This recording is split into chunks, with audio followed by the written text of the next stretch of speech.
现场的各位朋友，大家午安，欢迎回到国际论坛。这次一重构杨德昌国际论坛是由国家电影及视听文化中心和台北市立美术馆联合举办。今天的论坛主题是电影与美术馆。首先，我们就邀请本场次的主持人王君琪女士上台。大家好。我想这一次的回顾展在台湾其实树立一个新的典范。自1990年代，在各方面的汇流之下，包括了媒介的汇流、国界的汇流，还有包括经济层面的汇流，电影其实开始了一个转向展示这样范畴的一个方向。在2006年，法国电影笔记其实出了一个专题，叫做《在博物馆当中的电影》。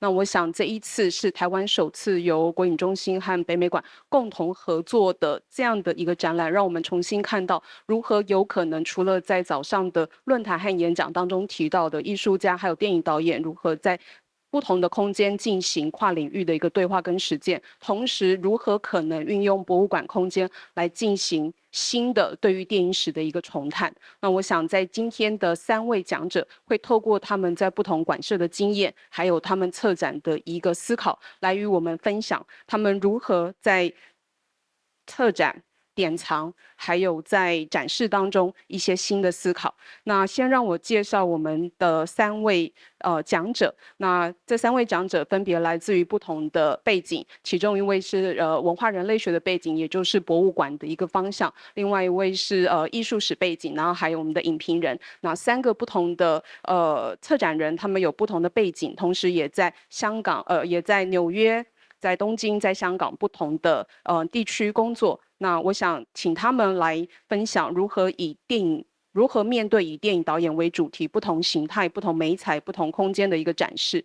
无论他们的策展是展览还是影展，他们是如何去建构属于一位导演的叙事方法又是什么？那也包括他们在所熟悉的机构是如何去思考跟处理很困难的展览展示以及典藏档案之间的关系。我们的第一位讲者是纽约动态影像博物馆策展事务副总监 Barbara Miller 女士，她负责督导纽约影博馆的节目安排。那在影博馆的一个主要的工作项目当中，很重要的是物质文化的内容，也就是这一次大家在杨德昌特展当中会看到的这些文物、手稿，还有道具等等。那它重要的一个展出包括了芝麻街木偶师及配音员 Jim Jensen 的特展，还有图像电影公司与Kubrick 2001太空漫游的运声，同时也策展了创造华纳兄弟重要动画角色，包括唐老鸭等的 Cheuk-to 的动画艺术。那很重要的是，因为纽约影博馆同时也触及到了电视影集，所以他也策划了改变美国电视圈非常重要的广告狂人灵魂人物马修·韦纳的特展。那近年来的主要计划其实是在推动数位媒体永续收藏与展览的做法。第2位讲者是田坂博子女士，她在东京都写真美术馆动态影像部门担任策展人，同时也共同策划惠比寿印象季。那她主要参与过的展览包括了阿比查邦、韦拉斯塔古、黑暗中的幽灵，以及重探日本扩延电影。第3位是香港知名影评人李卓陶先生，现任香港电影评论学会董事局主席 M+ 博物馆香港电影及媒体外聘策展人。曾经担任电影双周刊总编辑、香港电影评论学会创会会长，以及香港国际电影节协会艺术总监。那很重要的是，在2017年杨德昌导演过世10周年的时候，共同主编了《10年再见杨德昌》导演一书。好，那我们就先请 Barbara Miller 女士来为我们分享她的经验。谢谢。Good afternoon. I'm very happy to be with you all today to celebrate the work of Edward Young, and more broadly to explore how museums and other cultural organizations look at the art and the craft of the moving image. I'd like to thank the Taipei Fine Arts Museum and Taiwan Film and Audiovisual Institute for inviting me today, this weekend, and offer my congratulations on their collaboration. In my talk today, I will offer a brief overview of Museum of the Moving Image in New York and focus specifically on the various ways we explore the work of film directors. I'll say a little bit about what differentiates us from some of our film museum cousins around the world. And I will conclude by offering some thoughts and questions that I look forward to discussing with my fellow panelists today. The mission of Museum of the Moving Image, which is known as MOMI, is dedicated to exploring the art, history, technique, and technology of film, television, and digital media. MOMI was founded in the early 1980s, an outgrowth of an effort to restore the historic Astoria studio site in Queens, New York, which was established by Paramount Pictures in 1920. MOMI opened its doors in 1988 and underwent a major expansion in 2011, which upgraded our facilities and added additional space for exhibitions, screenings, and education programs. MOMI engages audiences both in person and online through temporary and ongoing exhibitions, over 500 annual film screenings and live conversations with filmmakers, scholars, and other industry professionals. We publish articles in our online film magazine, Reverse Shot, and science and film resource, Sloan Science and Film. And we provide access to our material culture collection of more than 130,000 objects related to the creation, exhibition, and promotion of the moving image in all its forms.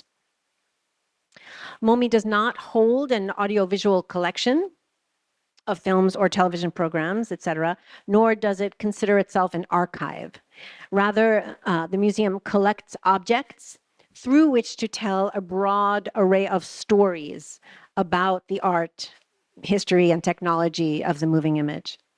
MOMI's purview is quite broad, perhaps uniquely broad, and encompasses the histories of film, television, and to some degree video games, as well as presenting and collecting new media artworks. Moreover, MOMI's work extends to a consideration of audiences as well, right? So the moving image as kind of an ecosystem of makers and responders, because we have this perhaps an unusual focus in some ways on, or a common thread anyway, on the moving image as a set of practices, things that people make and watch and do, and certainly we consider the art, but we're also sort of unpacking the larger historical and cultural and social context that lies behind it. So in other words, how have people engaged with the moving image across a variety of spaces over time, in public spaces, theaters, private spaces, and now in what we might consider placeless engaging through phones and other mobile devices. But for today, shining a light on the art and craft of filmmaking, MOMI highlights great directors through a critical and historical lens.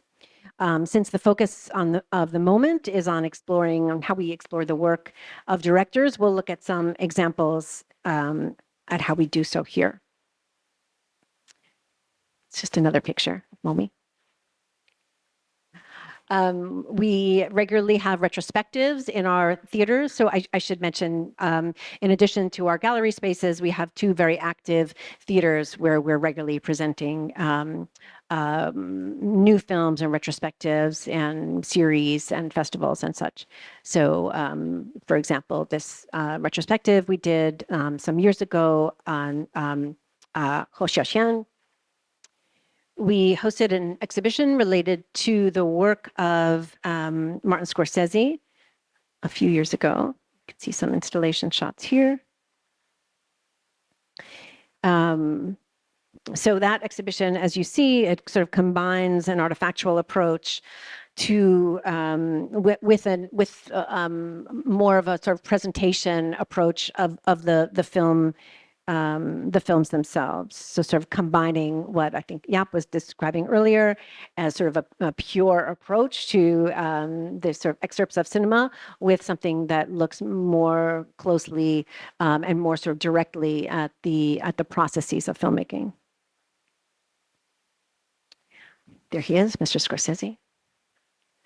Uh, we also hosted an exhibition, actually, that was part of the larger touring show, the Stanley Kubrick exhibition, which has been touring the world. Our space at MoMI is not large enough to contain that entire show. So on the anniversary of the 50th year since the release of 2001, A Space Odyssey, we hosted sort of a small section of that exhibition and augmented it with other materials that looked at the production of that landmark film, and specifically on the sort of intensive research process that Kubrick and his collaborators went through to kind of invent the future. Right? What did it mean for Kubrick to tell a story about the year 2001? How did he envision that? And it was much more than kind of a fanciful idea from his mind of what the future could look like. He actively engaged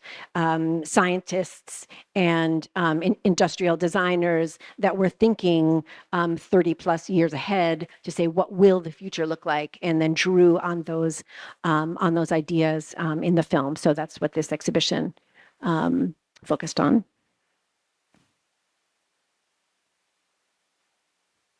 We also hold many, like I mentioned before, conversations with directors and actors and such in our theaters.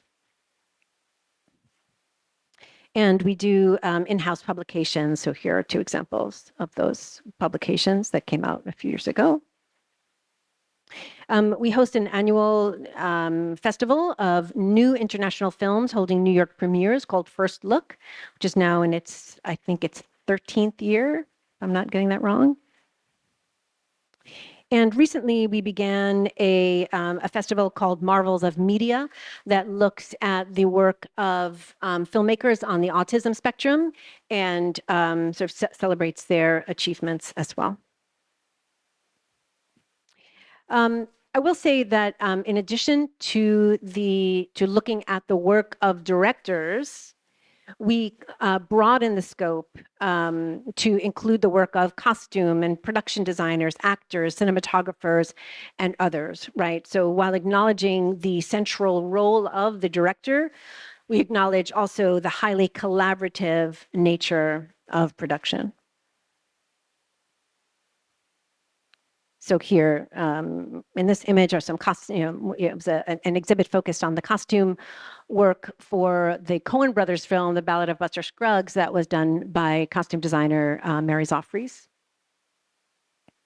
Some makeup created by the legendary special effects artist Rick Baker that he did for Men in Black.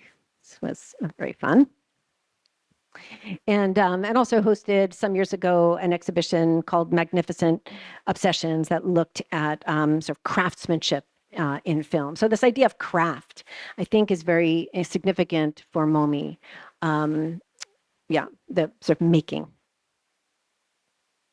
So I just very quickly would like to share some thoughts on our subject for today before we start our conversation later. If film is an art form and the theater is its gallery, what does it mean for us to explore a film or the work of a filmmaker within the walls of a gallery? Is the art of filmmaking being exposed, or is the effort more like transposing? Arguably, the exposure of the meaning of a film is highly subjective, of course, and takes place in the psyche. Perhaps we can understand it also as being transposed, which takes account for both the shift in contexts, a change of places. That shift, at least for MoMI, often means a look beyond the artwork itself into the collaborative creative process, an exploration of art making, of social practice, which complements the presentations of the films themselves. We consider our movie theaters as if they are galleries, right? And for the artwork, and our museum space exhibition galleries as a complement, and sort of vice versa. They're always in interplay. I'd also like to suggest that there is no single modality for exploring the art of the moving image. Approaches can and should reflect the subject being considered. In other words, at MoMI, we start by asking ourselves, what is the story we are hoping to tell? Sometimes the answer to that is an exhibition that is concentrated on artifactual material. For example, in our ongoing exhibition about the work of Jim Henson, in which our focus is on the innovations Henson introduced and the collaboration between him and his puppeteers and performers and builders.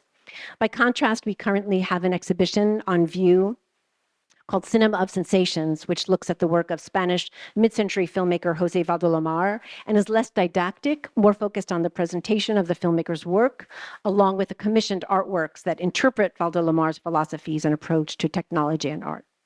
I look forward to discussing these issues and more with my fellow panelists. Thank you very much.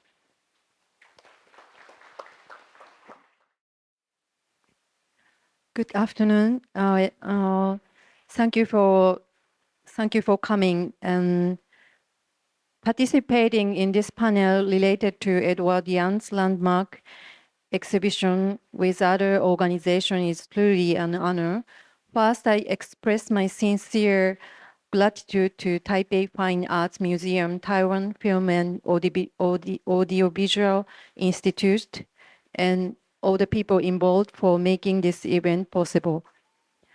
I saw the exhibit yesterday and was very impressed with how it attempted to convey the depths of his activities and his films by showing various aspects of Edward Young as a filmmaker, including installations and documents. It was very challenging that the exhibition structure included such a way that the audience could experience the work by viewing and connecting the footage of valuable video materials in detail, and that it was trying to get closer to Young's eyes. Today, I'd like to talk about my activities related to moving images at the museum, focusing on what it means to exhibit films and moving image in a museum. Tokyo Photographic Art Museum opened in 1995. It was the first museum in Japan to specialize in photography and video. Interestingly, the museum coincides with the period when Edward Young was engaged in various theatrical activities.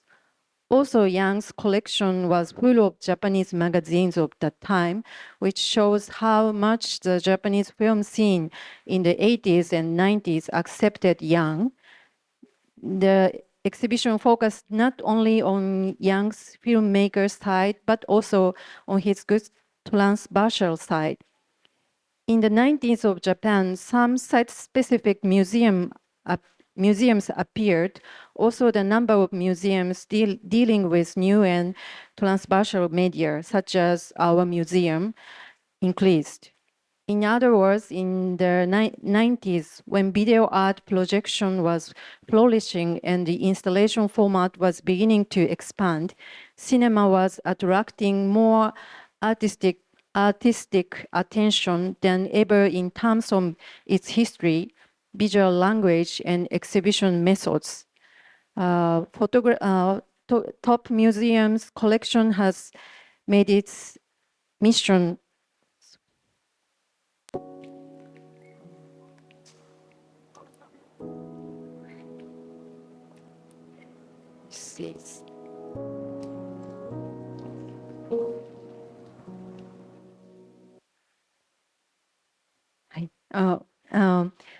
the museum's collection has made it its mission to collect historical works and materials from Europe and Asia to understand contemporary photography, film, and artists, especially in film and video, which is a comprehensive art form.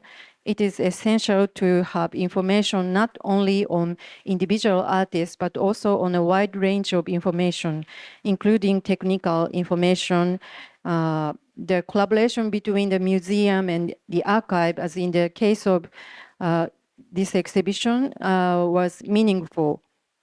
So the Top Museum reopened In September 2016, after 2 years of renovations, formerly known as the Tokyo Metropolitan Museum of Photography, the museum opened in 1995. It was only public museum in Japan devoted to photography and moving images. In addition to the photographic works that are the collections focus, we collect a wide range of other materials that will facilitate a comprehensive understanding of photographic culture. For the moment, we have about 37,000 items. Most items are photographs, and about 2,400 works are moving images and new media works. Our museum is very tiny space, but the collections are huge, and that's so I wanted to show up how to exhibit the moving image in the museum.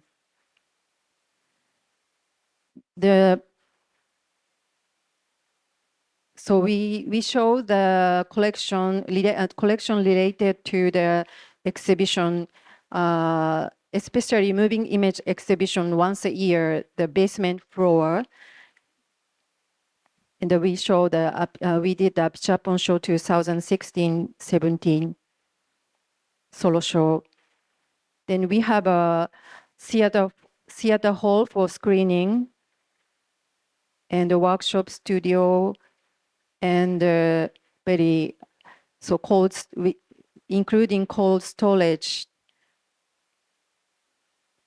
Then for collection of moving images, the museum systematically collects materials necessary to present the history of moving images and other imaging media.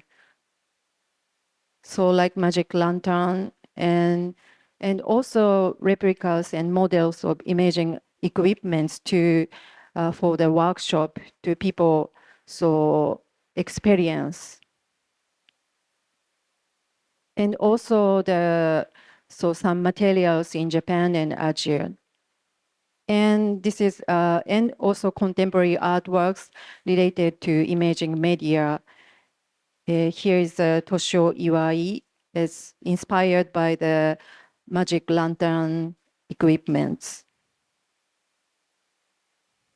Also media artist, Japanese media artist Masaki Fujihata's immersive installation.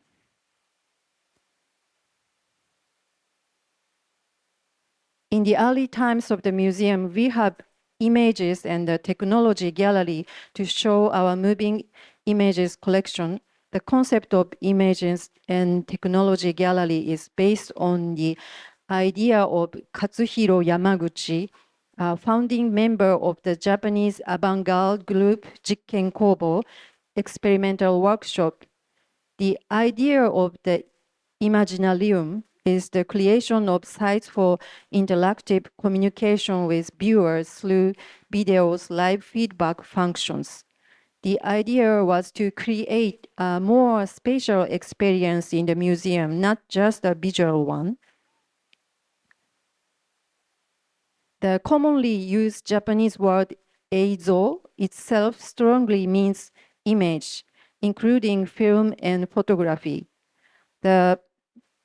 The title, moving image, does not quite convey the meaning of eizo, which is why our film festival, Ebis International Festival for Art and Alternative Visions, includes the words art and alternative visions, so for eizo, not just moving image. This is the work, so Katsuhiro Yamaguchi showed his idea in Osaka Expo 1970s.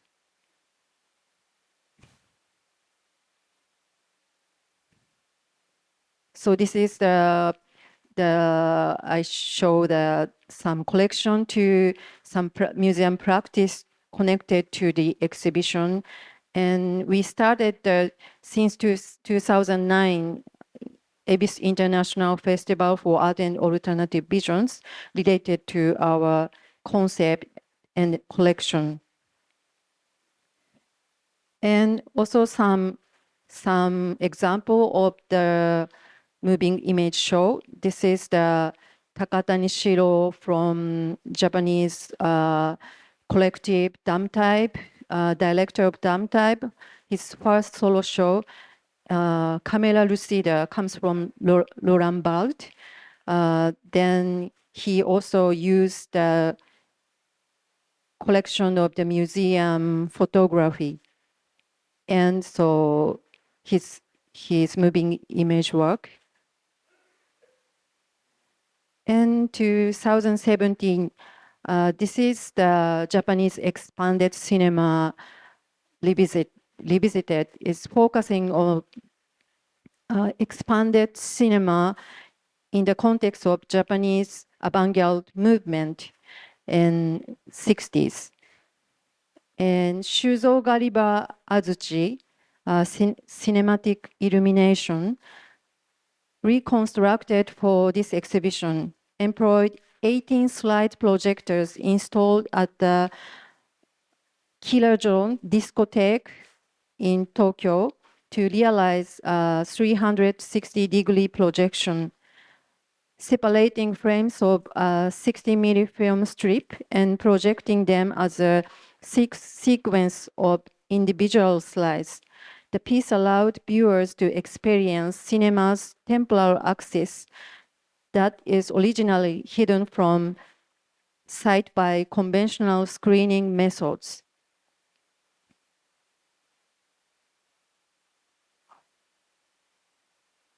This movie.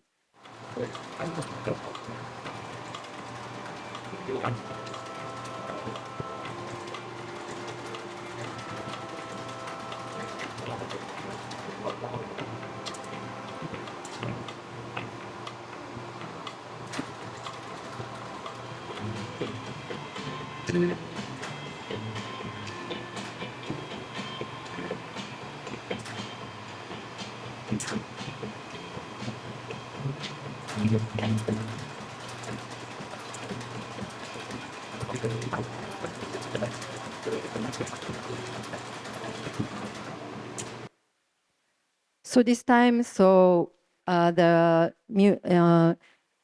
music producer supervised the music at that time from the discotheque. Then in this historical exploration, we have exhibited filmmakers and directors' works. When we exhibit filmmakers, we exhibit who are conscious of the intersection between film and art, or artists who are free to use any expression format. In the case of Apichatpong, for example, his art exhibitions are more like his own internal studies. Therefore, a difference exists between exhibiting a film director's work in an art museum and a film museum. An art museum centers the experience of the work, and its role is to convey the essence of the film. And the last slide. So I'm at the exhibition I'm currently preparing after the landscape theory. We will show a long-running film in a gallery setting, almost for the first time, related to this theory. The exhibits reconsider landscape theory from that time, along with photographic and film works that were associated with that theory,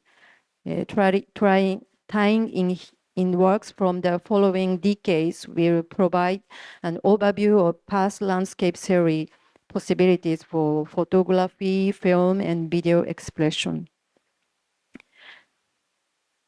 So until now, there has always been a sense of distance between the realms of film and art, but the attempt of Edward Young exhibition is not only to convey information to younger generation, but also in terms of closing genres. That's that's why I was very impressed by the exhibition. Thank you very much.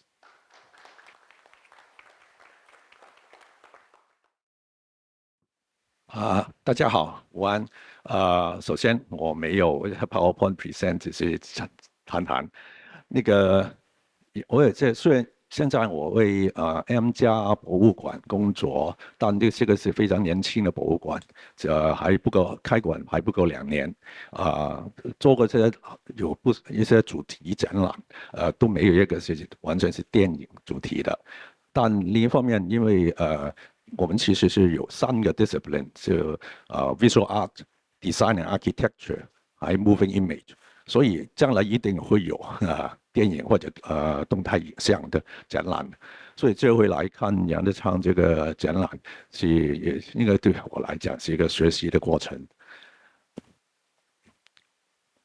首先，我本人是以前的策展其实是program 那个电影节目的策划，就是那个相对来比较容易了，因为电影刚才也说过，应该是完整的在影院里面放完，所以这方面的策划programming 其实就是如何选。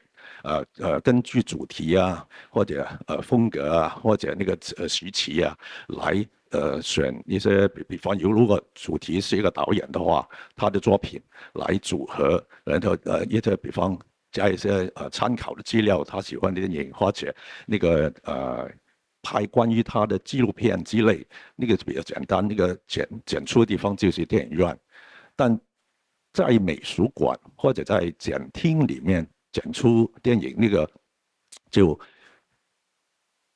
方法也很多，之前的讲者也说了不少，我看那个真的如何展出要看情形而定，要看有什么材料展出的。比方如果简单的，如果是一个服装的展览，那就比较接近美术馆一般的展览就是。display 出来，刚才也看一些影像了。那或者那个如果说那个道具啊，服装和那个比较大的那个美术方面的东西，如果那个主题是电影美术的话，也可以很多东西可以展出来化妆啊那些。但问题这个现在这个。杨德昌这个展览很明显是主要的材料就是他收藏的他的手稿啊、分镜头啊那些比较文字的东西而这样子就跟如果是比方我们早上听过I Museum 讲出几个导演的展览都是很注重那个他的作品本身展出的很多时候都是完整的片段。很那个清楚，要让不熟悉这个导演、这个艺术家的观众都可以通过这个展览认识他的作品就是所谓of the director of the works， 也不是关于那个 about 这个 director 或者 the works， 这个可以说是可能是一个 film museum 那个电影博物馆的取向，可能但当然这不一定就是跟一般美术馆的取向，就是没有那么重视电影那个作品那个本身这个真的要看材料是什么，还有那个重点是什么。那现在这位重点很明显是那些archival materials， 就是那个杨德昌的他写的笔记啊、书信啊、分镜图啊，很多这个他那个背后的东西，这个应该是很有意义的。这个展出来，如果能够就是加深我们对那个他的作品的理解但所以这个提到就是一个。这些东西，但问题就是可能更适合我岔开一笔，就是过去2年那个疫情期间，很多博物馆都不能够开门，很多时候他们的展览变成在网络上这个 digital exhibition 来展出，有时候，比方说那个如果是一个很大那个面积很大的一个画作，可能是那个是一个没有那么好的那个方式，因为如果原件的话，可能是一面墙那么大，然后你在网络上只能够看到一个小小的那个 monitor 那个面积。但另一方面，如果是一些 manuscript 这些小的那个剪出的简品的话，可能在网络上可能会更好，因为在网络上可以在那个 digital screen 里面，你可以放大来观看，慢慢阅读啊。所以这个两种不同的那个方式，但当然也不是两种就either or 的东西。可以是，比方说我在这个近期这个展览里面也看到，比方说杨德昌那些有2个独立时代的场景表跟顺场表，那个是一个面积比较大的，但可以把它数码化之后 digitize， 就在那个 digital screen 上面可以放大来观看，这个是一个不错的那个做法。但另一方面，其他很多他手稿，首先手稿有时候阅读，他已经那些句子不太老草了，已经不是那么困难，但其中是比一般的阅读可能也要花多一点时间，可能在一个这么大面积的展览里面，应该时间是不够慢慢观看的，这个可能更适宜在家或者在这个 library 里面慢慢阅读啊，所以可以，我想可能会有时候把重点highlight 出来，对那个一般参观这个展览的观众来讲，可能更容易吸收。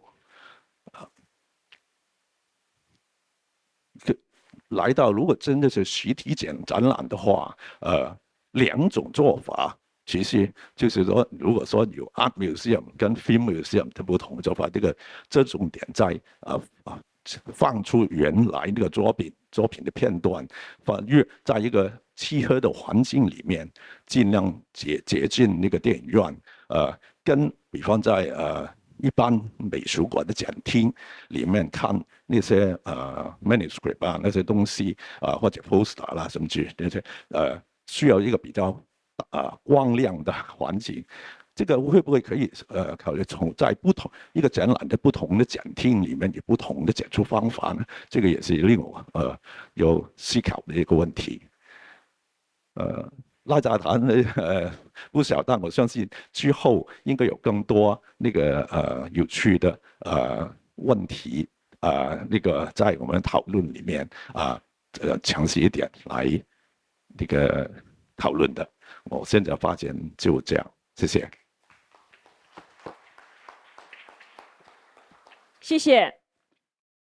那因为我们3位策展人其实是来自3个不同的馆舍，所以我会先以个别针对他们馆舍跟刚刚 presentation 的问题来跟他们讨论。那我们再看看他们3者之间有没有一些想要互相对话的地方，我们会再开放现场的观众。那刚刚其实在早上的演讲之后，有一个是影视厅中心的同仁提出来的一个问题，也就是影视厅中心作为一个传统的电影资料馆，如今成为影视厅中心对于电影的思考，往往是它视为一个整体。但我想我们在今天的 presentation 还有早上的演讲，其实也看到，当电影进到博物馆的时候，它其实做到了另外一件事情，也就是把电影原本是透过分项组合而成的这个整体，回到一个分项组合的一个个别陈列。那我想莫米其实就在刚刚 Barbara 的一个 presentation 当中看到了，莫米其实在呈现的就是这样的一个分项的一个介绍。电影作为各种不同专业的一个整合。那很有趣的是 ，Momi 在博物馆的一个设定上，其实跟我们的想象，也就是先用典藏，从典藏当中去思考展示，刚好是不同的。也就是 Momi 其实是一个展示作为导向的一个博物馆。所以我也很好奇的想要请问Barbara， 也就是在以展示作为导向的这个典藏之下，是不是展示过的物件就会成为Momi 的永久典藏？而这些永久典藏品有没有可能在往后做第2次不同形态的一个展示？那会怎么去思考以展示而来的这个典藏，有没有可能在这个典藏思考的过程当中不同的一个重点取向？ There's a lot to say about your question. I think for us, and I'd like to return, I think, to this idea of stories. Sometimes the stories that we're telling emerge out of our very eclectic holdings of material in our permanent collection.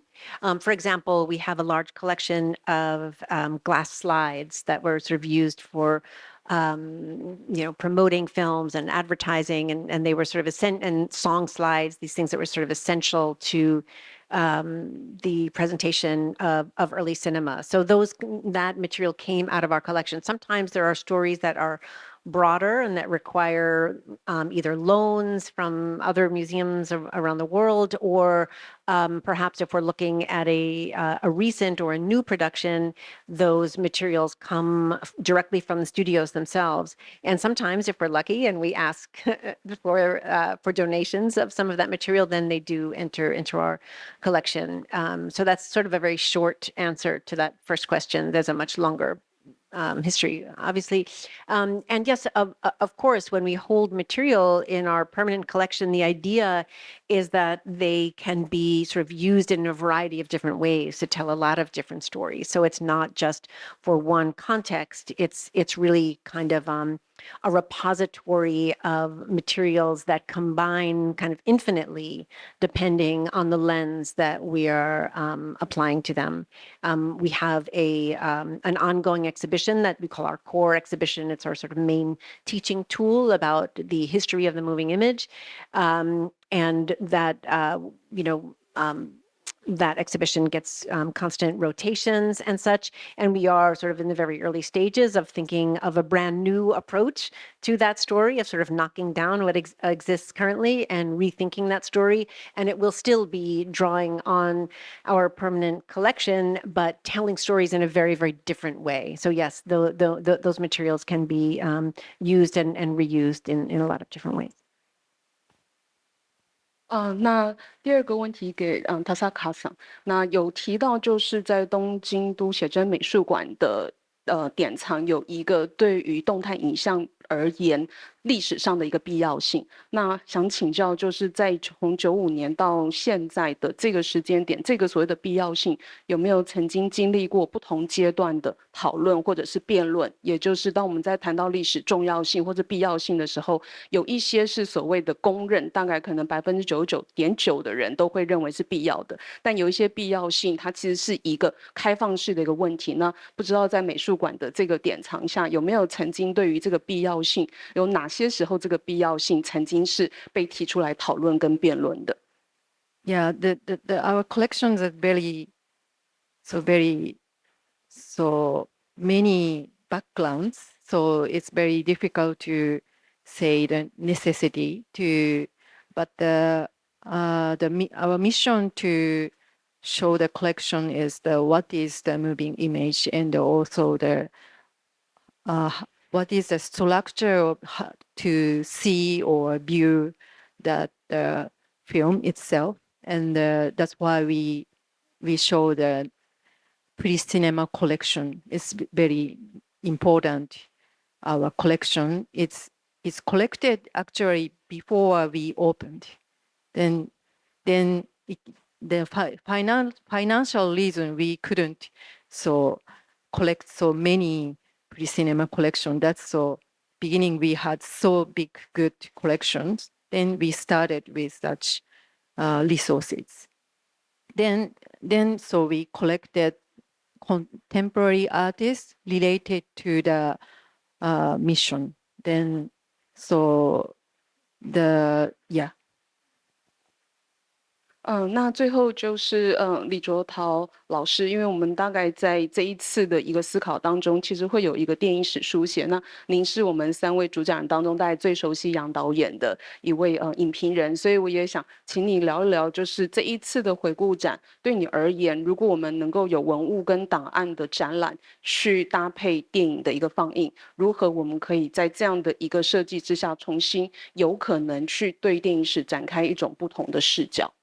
老實講，這回那个展览匆匆昨天晚上也匆匆看了一遍，这个很多没有时间仔细看那个细节，但有一点我印象比较深刻的是那个他那个在94年代那个时候，他做了不少那个舞台的他变道那些舞台剧啊，那个很不一样的演出，这个跟他同期，比方独立时代跟麻将，同一个展厅里面展出，这个是非常有意思的，那个提醒了我们，他那一段90年代那刚才那两部作品啊，独立时代跟麻将，跟他这个舞台上的实验是非常密切关系，因为他用同一批那个艺术学院的学生，那个演员啊、幕后班底啊，都来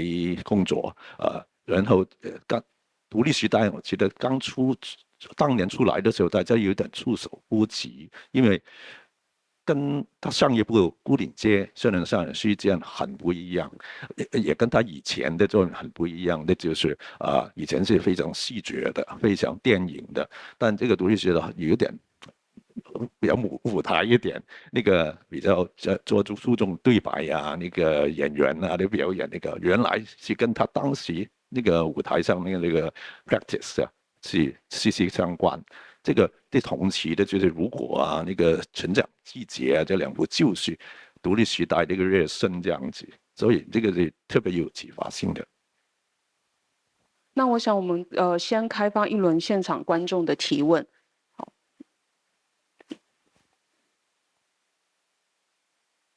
主持人好，三位讲者好，想请问一个问题是比较 overall 的问题，就是moving image 这个字正好在三位的这个部门里面都是用这个 moving image， 然后moving image 本身可以说是一个比较普遍宽泛性的定义，但是它也可能在跟其他相关部门对接的时候产生一个比较新的定义。那这个问题我就不是学理性的问题，我比较想针对你们三位在自己这个特定的馆舍里面，好像会产生一个这个词的不太一样的变化。比方说第一个，所以我想问的比较 overall 的问题是说，为什么叫做 movie image 而不是 film department 或者是就是其他的名称这样子哈？那第一个问题针对芭芭拉女士就是因为我知道 MoMA 她自己本身是有 film department， 那在您这个所主导的这个单位里面，它是 moving image， 这个因为都在纽约嘛，所以就蛮好奇这个是什么样的差别。那追问一个问题，就是因为我知道在墨尔本有那个动态影像中心还是美术馆，动态影像中心，所以它因为墨尔本没有电影馆，好像甚至连美术馆可能都还没有那么新，所以那个 turn 就变成一个 overall 的。然后因为马丁斯科西斯本身这个展览。好像最早是在那里，这如果我有错误，请更正我。因为您在你们的那个馆舍也有马丁斯科西斯，所以我有点好奇，就是在您纽约这个部分 ，moving image 的意义是什么？这样，那容我再问另外两位，就是在石板女士这边，就是因为摄影是静态的，所以会有个部门好像是会动起来，是不是就是这个原因？还是说？因为东京也有电影博物馆嘛，所以我蛮好奇，就是说你们在抓这个会动的 image 的时候是为什么？是有没有什么特定的收藏的逻辑？最后一个问题是关于李老师哈，那因为 M+ 在过去的 curating 的 project 就是那个放片这件事情，我个人也看过很多档。然后我唯一的问题就是因为 M+， 我现在看您的职称是电影与媒体的这个部分的外聘，但是 M+ 本身好像有一个 moving image 的那个在做，就是叫做流动影像，所以我不太知道你们在里面这个所谓的是不是有一个区分？那为什么？就是对不起，我就有一个比较书呆子的问题，就是为什么翻译成流动，而不是像另外两位或在比较广泛的都是翻成动态影像这样？谢谢。Yeah, I can get started. There's a lot to that question, I think, for all of us. I'll just say briefly, when Museum of the Moving Image was founded, the idea of using that title was kind of provocative.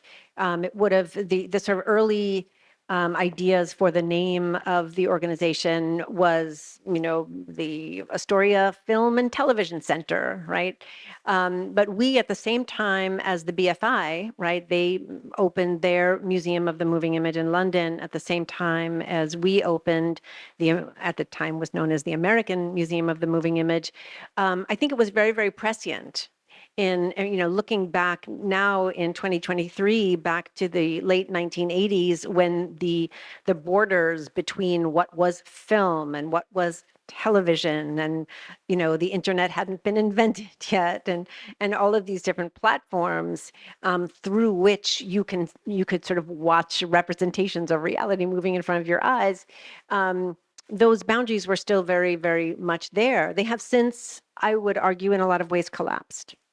And they're further collapsing. So I think that this notion of exploring the moving image and sort of how people, for want of a better term, to consume it or relate to it or watch it, and the artistry behind it, I think was a very powerful concept. And I think that the concept is very, very broad.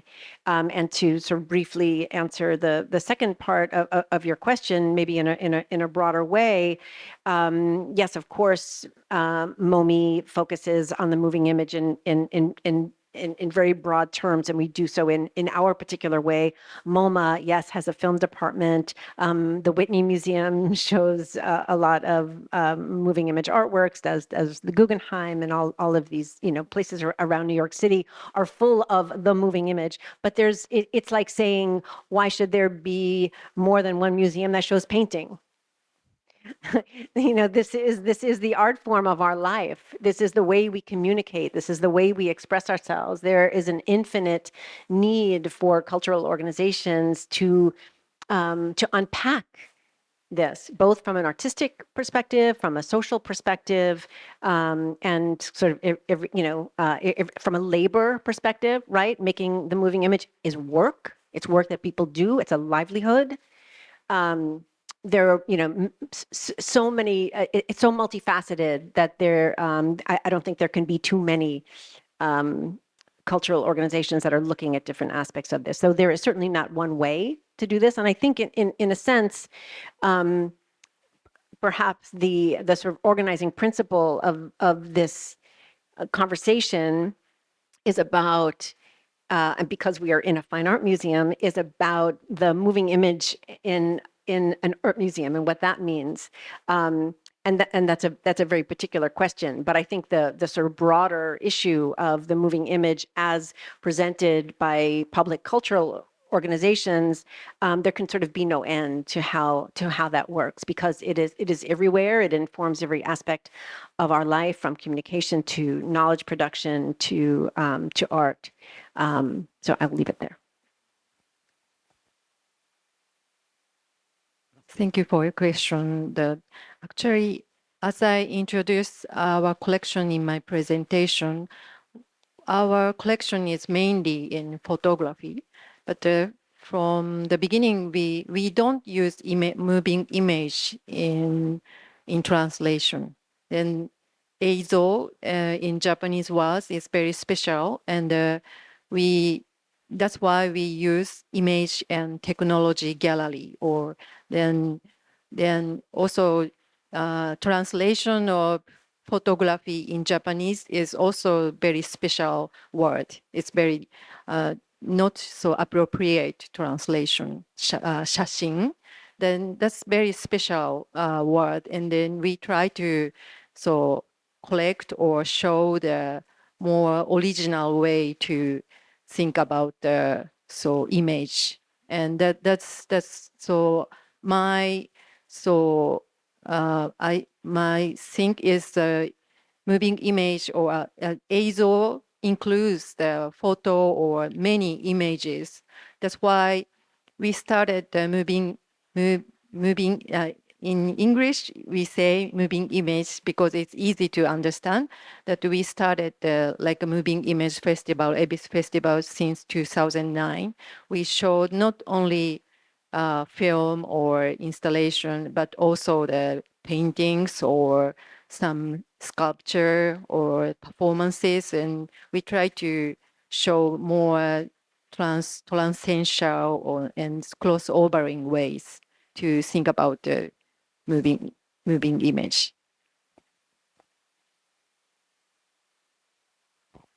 谢谢你的问题啊，很简单，因为跟大家知道，就是因为从就80、90年代，特别之后，就电影已经不能够涵盖很多，也是用拍 moving image 动态影像的艺术家了，或者有些拍电影的人也刚才也早上也说，就是越来越进入那个visual arts 进入美术馆里面演出啊，就刚才提过装置 installation 这个 multiple screen 这种演出方法还有当然90年代就是 video art 录像艺术啊，跟着后来 new media art 很多就是都是 moving image， 但他们都不是 film。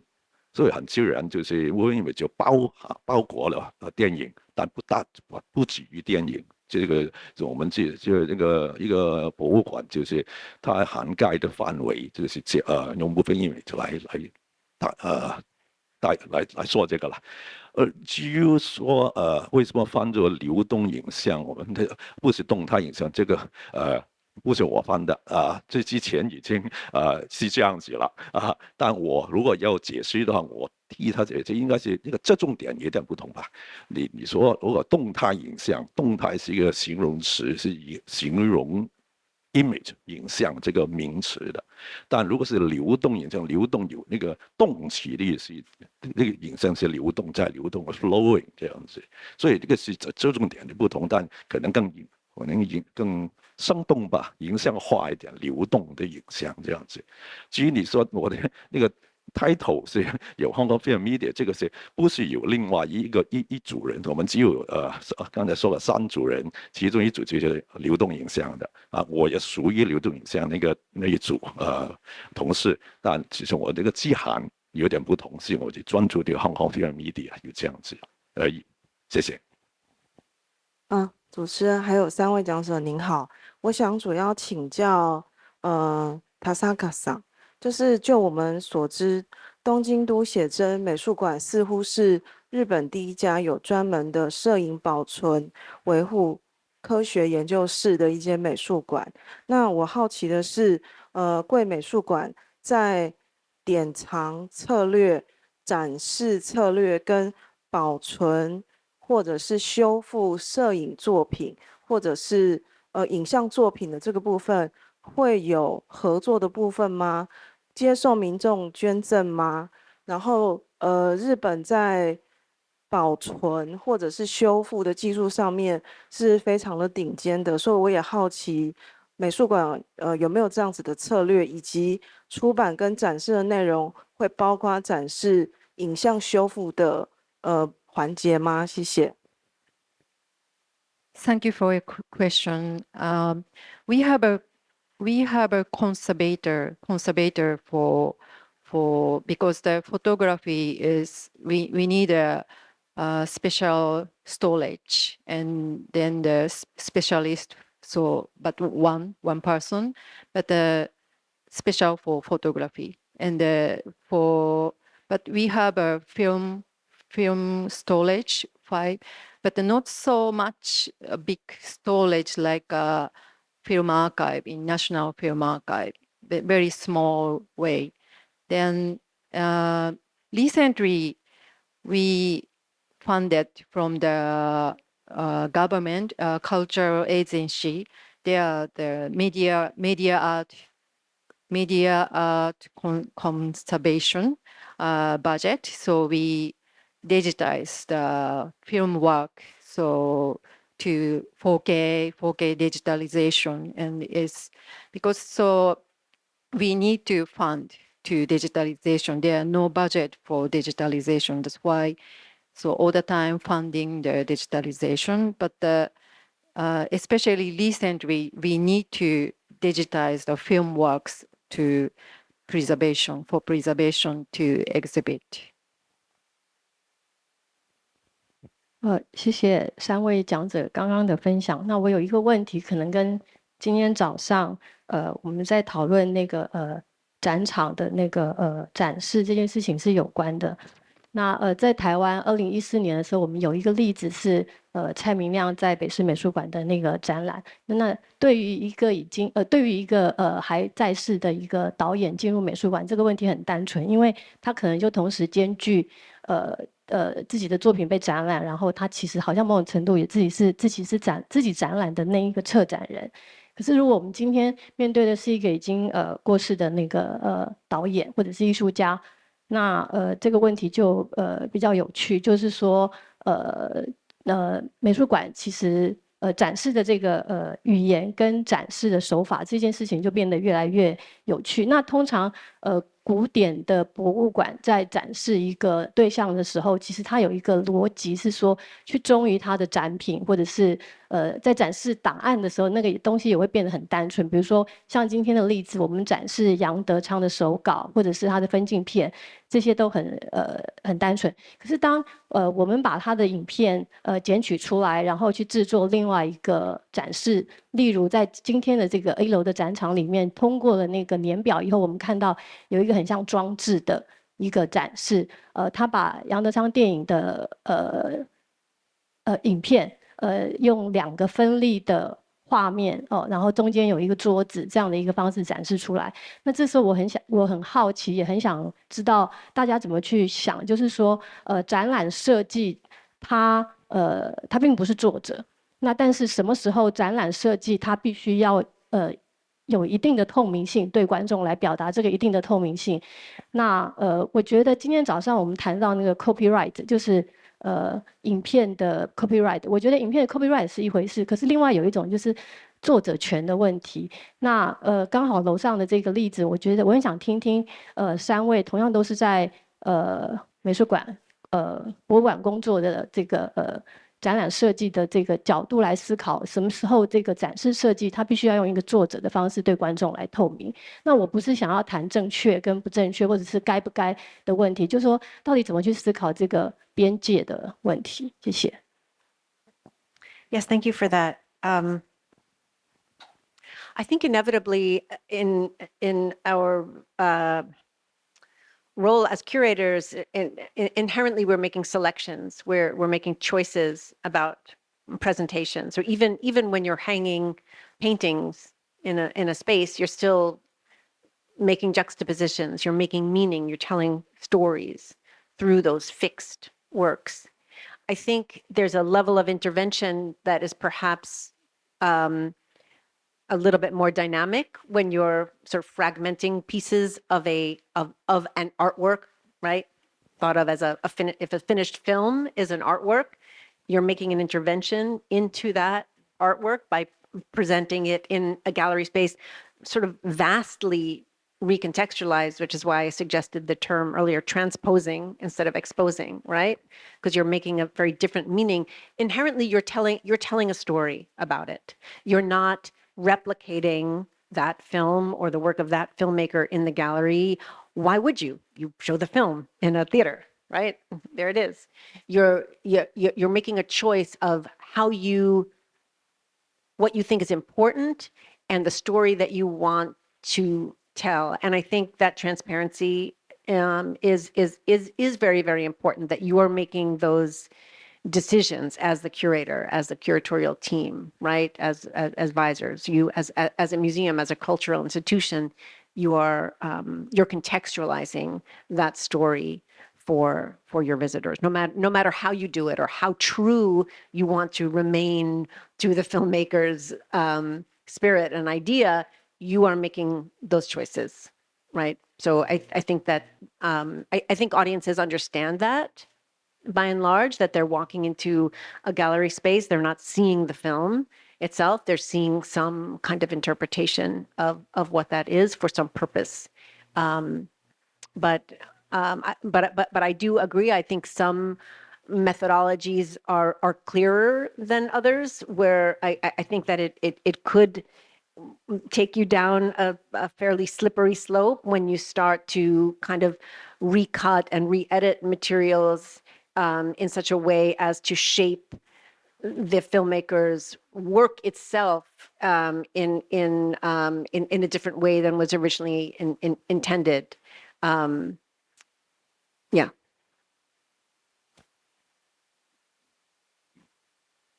Thank you for the question. It's so all the time I'm facing curators facing all the time same difficulties, and I think for even if digitalization the film it's happen all the time. So for instance, we digitized the Japanese experimental filmmakers' work after he died. Then the digital works are too beautiful and too much beautiful and too impact.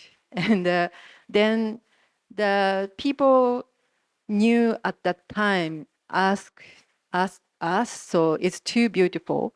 And what's the then but the screening was very nice, but it's too much. There was a question: is realistic digitalization or not, or such thing happened all the time? That I think we need also that in the case of that case we need deep research, and also that we need a specialist and something like so long research or something. So there are so many digitalization in recently that's happened all the time, and also many comes from the differences from the so digital equipments, new equipments shows also different so impact or something happened, and then curators cannot so choose, so that we also research with the specialist is also important thing. 差不多接些的补充了，就是一定那个如果那个导演或者艺术家还在生的话，那个策展人很明显要会跟他取得他的同意啊，不然就要说服他，如果不在生的话，有时候他也有这些后人啊或者家人有这些 estate， 他们也有那个否决权，可以也有跟他们取得他们同意，这个明显的，不然的话就是那个策展人那个要负责，如果要面对批评的话，他有解释他的那个策展那个背后的那个方向啊、考虑啊那些东西，有争论也不一定是坏事。但另一方面，那个如果提到版权的问题，也很简单，那个无论你放一个全片全部的那个电影作品，或者只选一个很短的那个片段，都是要回到那个 licenser 那个版权人呢取得同意或者要付那个费用的一样。谢谢。Oh, hello. Yeah.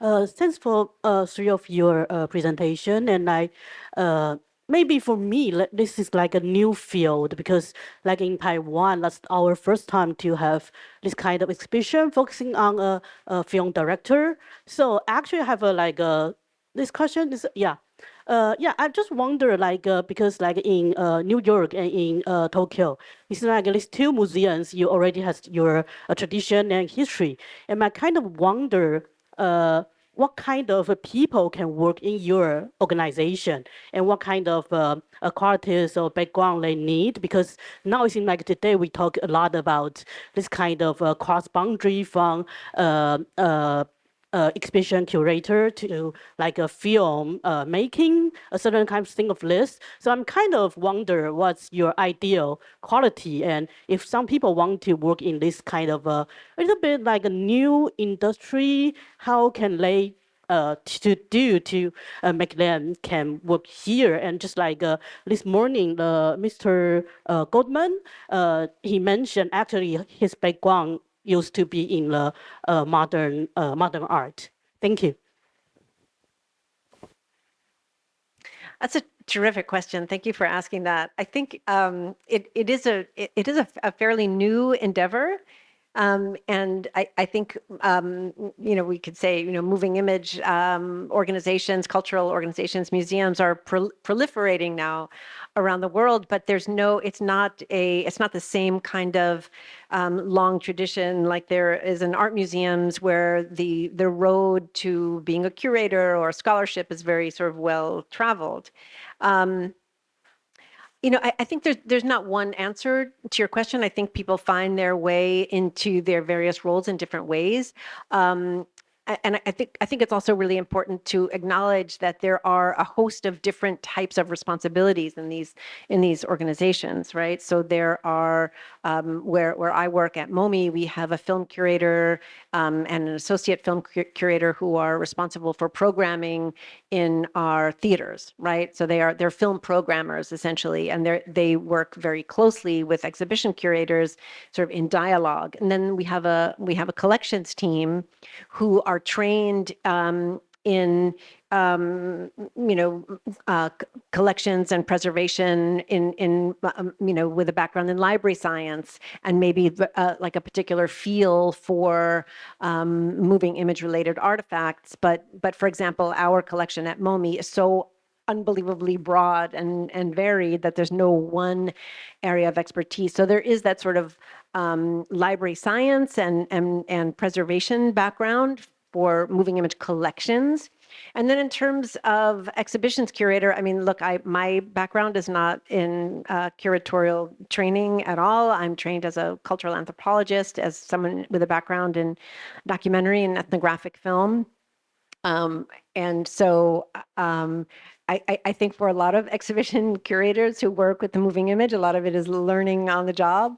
I think more and more there are courses of study in major universities around screen culture and film curating.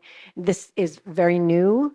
Those kinds of coursework and that kind of work does exist, but it is fairly recent. But as for practical advice, I would say internships are great to sort of get your hands into the kinds of work that is taking place and taking it from there, because it is a very eclectic group of skills that you bring to bear on the work. Thank you for the question. Then, yeah, we have also many various backgrounds, but mainly the backgrounds of photography and but as Barbara said, so we also doing the internship. For instance, now, so 3 years ago, I had an internship, so Taiwan student. Then now she becomes a curator from this year. Then and many young curators in colleagues from internship.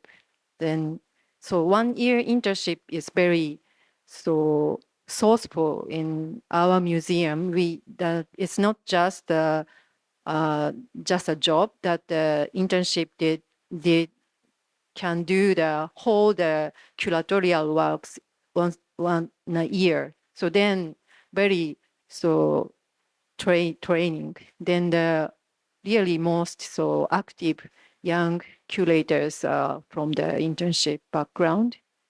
Yes. 我有一个关于策展的问题哈，就是说像阿桃哥他是香港国际电影节非常资深的策展人，那我们过去在影展的这个领域，通常叫策展人 programmer， 或是 director program， 那这个有一个特殊的脉络去理解电影策展这件事情，但是其实在当代艺术的领域，基本上我们是讲 curators， 那就像各位讲的，他有它是一个展示空间，它有更多必须要去决定的。那这个所谓电影展览的策展跟影展的策展，在很多空间还有概念上，应该是完全不同的思考。那我想要问问在座的各位，可能也许你们也有在影展跟展览之间，做出不同的工作位置。那现在这个领域，就你们的经验来说，你会怎么去理解这两种策展工作的不同，以及他们某一种局限性是什么，或者是他们是可以互补的吗？我刚才略略提过，就是可能我从事电影方面的策展以后，长时间我就觉得那个比较容易了。这个展览方面那个策展呢，那个刚才也说过了，就也不能一概而论，就要看你这个有什么材料，或者你想highlight 哪一方面的东西。就是如果没有特别的那个限制的话，我比较认同一个比较 film museum 的电影博物馆那个做法，就尽量就是把那个原来作品那个应该给观众那个感受，在这个展览里面也传达出来，也给他们，就是不会假设他们已经很熟悉这个导演啊或者艺术家，然后就给很多那个背景的材料他更深一层的理解他的作品来找出这些关联的东西。而另一方面，我也不会认为那些是很次要的，而且我觉得刚才我说过，就在想会不会可以不是 either or， 而是 both， 就是分开来部分的展览是有给他一个 immersive experience， 在很黑的晚的类似电影院的环境来感受。另一方面也有一些比较光的那个展厅的那个环境，来给他慢慢来研究阅读那些背景的材料。这个我初步的想法是这样。好，我想呼应一下李老师的那个说法，就是如果说，因为正好那个石板女士跟李老师你的部门都是正好是部门的方式去区分这两块。那我很好奇，在一个馆内的时候，这个部门跟部门之间的合作是否有可能产生？我举一个很确切的例子来说，在 M+ 过去在还没有盖好那个馆舍之前，就有放一些电影，就是 programming。但我记得他们有一档是叫做stillness in motion， 就是动中见静，就是说在电影里面动的东西里面看到静的画面。其实严格来讲，就是他把所有像侯孝贤、聂隐娘这些都去跟一些山水画去做对话。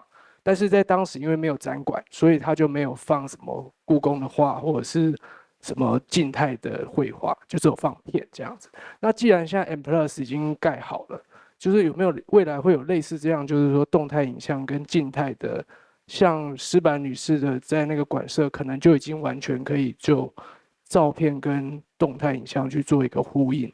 好，那就是容我问一下，就是石板女士，您现在在策这个展，就是那个风景论之后，它恰巧风景可能跟动态跟静态都有关，那是不是你们就有在考虑这种就是动跟静之间有互相进行比较的这个的方式，乃至于它有没有这种难题，就是说作者不愿意被比较，或者是家属不愿意自己的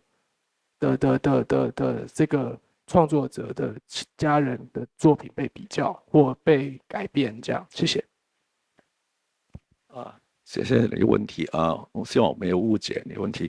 那个我们现在就分那个三个team 三组人不是流动影像的方面不是只是办电影放映，展览是青睐的，而且那个流动影像这个部门同时兼顾电影放映，这个电影院里面的放映，跟那个Gary 展厅里面动态影像的展出。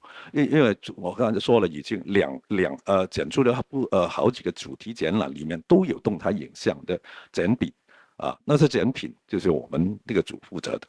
以前你提的呢是在外面放那些好像只是放映，那个时候因为馆还没有盖好，也没有展馆，也没有那个电影院，所以这比较集中在电影放映方面，在租用外面的戏院来放映而已。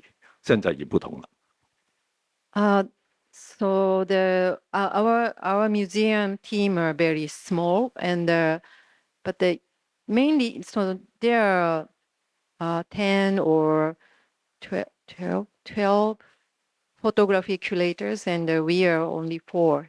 And we are doing the Moving Image Festival with also other outside independent curators, and actually Moving Image team are small and more marginal, and that's why we can very flexible to show the photography. And but the photography curators, it's so usually they show so lots of works, and they have to so conservation and many so preservation things. So it's a little bit there is a distance between that. But recently we try to collaborate with so photography section people, and so I research with the specialist in photo section, and then show up with the photo images. And as for the landscape theory, it's that the discussion around 70s happened in not only film field, but also the photography field, such as provoke movement and very student movement event, like Japanese photographer Takuma Nakahira, and that's so very close overing movement. That's why I try to show the photography and the film same exhibition. My question is not actually a question, it's just a thought I've been having, and I'm wondering if our panelists here can sort of comment on this thought of mine. So still the question would be, do you agree that the so-called moving image that we are focusing here today is actually some electronic reproduction and can be considered as stimulus in our daily life that sort of constitute a hyper-reality? And do you agree that museums or even curators are the provider of this hyper-reality? And finally, do you agree that this sort of hyper-reality that is presented in the real life, in our daily life, in reality is actually a kind of commodity? Thank you.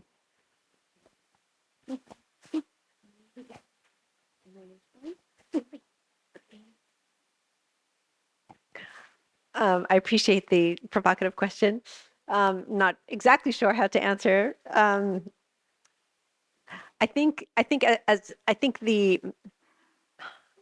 when we talk about the moving image, it itself is something that it's either a very personal or it's a communal experience of taking in, right? So if that experience to you is hyper real, then that is your experience. As curators, like I kind of mentioned before, what we're doing around those works are unpacking them to some degree, recontextualizing them, telling stories about them that are maybe you'd consider them hyper real. I'm not sure, but it is a very sort of separate experience from the original intention of the work. It is sort of a separate thing. I'll let my colleagues answer in their ways.